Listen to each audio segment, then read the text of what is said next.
You may have heard of something called balcony solar or plug-in solar. It's becoming very popular, and it's now legal in several U.S. states. Utah has a policy. I think Utah's law was the first one, and it limits you to 1,200 watts. And basically, the idea is you have solar panels up to 1,200 watts, and then you plug them directly. You plug the output directly into an outlet in your house, and when the sun is producing energy, it's going to reduce the amount of electricity you're buying from the grid. How much is 1,200 watts?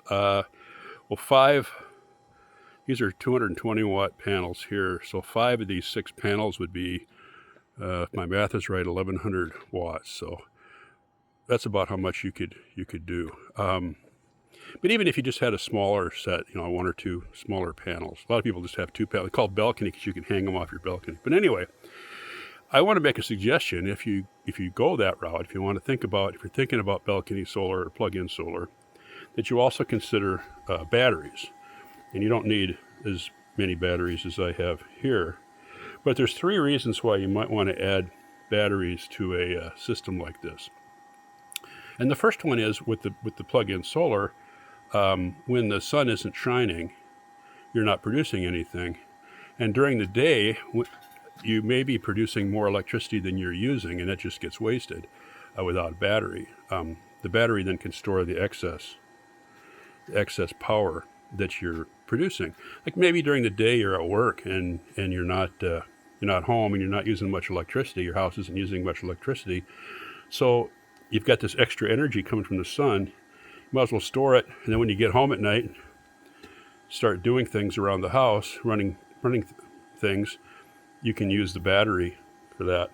The second reason that you might want to add batteries to a system like that is for time of use plans. A lot of people now have the time of use plans where during certain times of the day, the electricity from the grid is really cheap, and during other times of the day, it's really expensive.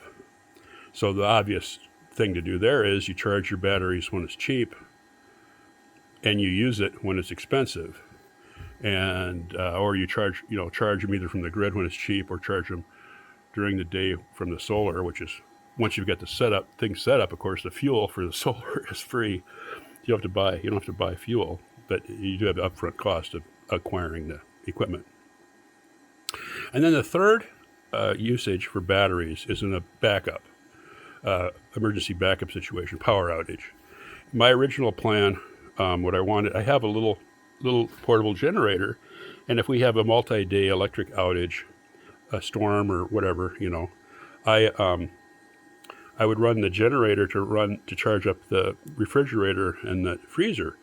But I don't like running the generator at night while I'm trying to sleep, or if I have to stay awake, try to keep an eye on it, or go up in the middle of the night to refuel it or whatever. So use the generator to charge up the batteries, and then run the batteries all night, turn the generator off, and just use the batteries. And then you can extend that a little bit, of course, with the solar if the sun is shining. And if it's not, just use the generator. Or if you have an electric vehicle that has vehicle to load, you can use the car battery to charge your house batteries. So those are the 3 reasons. So I would say if you're thinking about balcony solar, aka plug-in solar, think about adding some sort of backup battery to it. Some of the kits come with that. Sometimes you could add it on as a DIY thing, or whatever. There's lots of different ways you could do it, but definitely think about it, because there's 3 situations where it becomes really useful, and it can extend the usage of your solar. And that's it for today.